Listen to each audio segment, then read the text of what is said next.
Hey y'all, welcome to my presentation on characters with no bunny mind control powers. First of all, Akino, she's a character in High School DxD, and yeah, she is technically a demon. She is technically somebody who could suck the soul out of me, but I don't really care about that.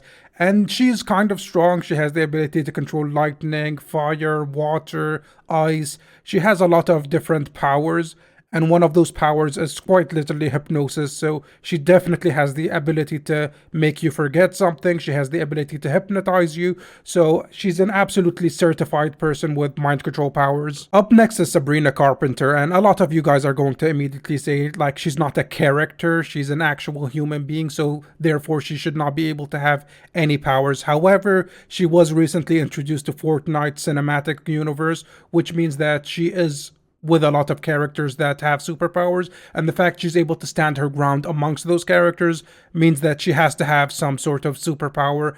And I believe that one of those powers is the ability to mind control you. Every single time I hear one of her songs, I immediately start like jumping up and down, skipping down the block, stuff like that. And I start like twirling my own hair, start imagining myself in like scenarios where I'm like cuddling with her, stuff like that. And so the only reason that could happen is if she mind controlled me, and I feel like that's the only explanation. Up next is Emma Frost. She was recently introduced as a character in Marvel Rivals, and her character starts off as a villain. She is a mutant, but she has superhuman abilities. One of her powers is telepathy, which means she's literally able to control your mind. However, there is one instance where there was a cover of her with various other incantations of her, and these are all her variations.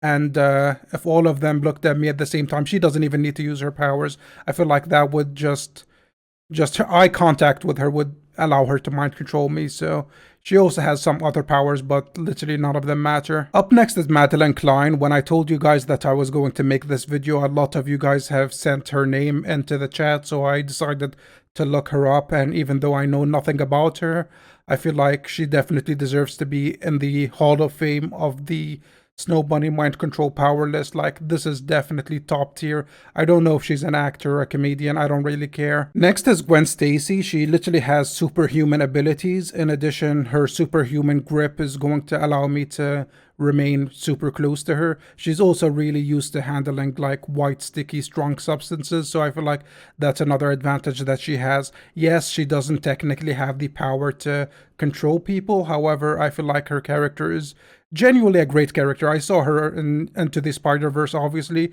That was my first introduction to her, and then immediately afterwards I started searching up like some of her comics and I started reading them, and they were extremely cool. She doesn't just have superhuman strength, but she also has a lot of speed, agility.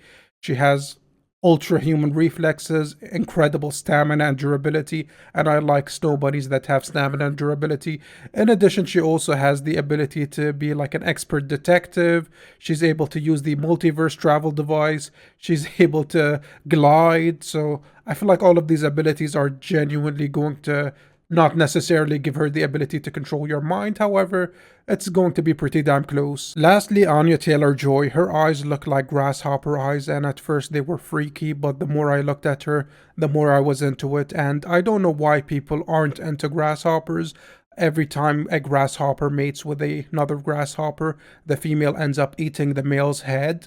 And honestly, with her, I feel like I wouldn't even mind. Like, I would almost want her to eat my head. If she did not eat my head during the mating process, I would almost feel disrespected. Like, is my head not enough nutrients for you? Like, do you think that my brain isn't worth it? Like, I would be disrespected if I was with Anya Taylor-Joy and she did not eat my head. Click the video at the center of the screen. I promise this will not put you in a time loop where you watch a ton of my videos. So just click this video.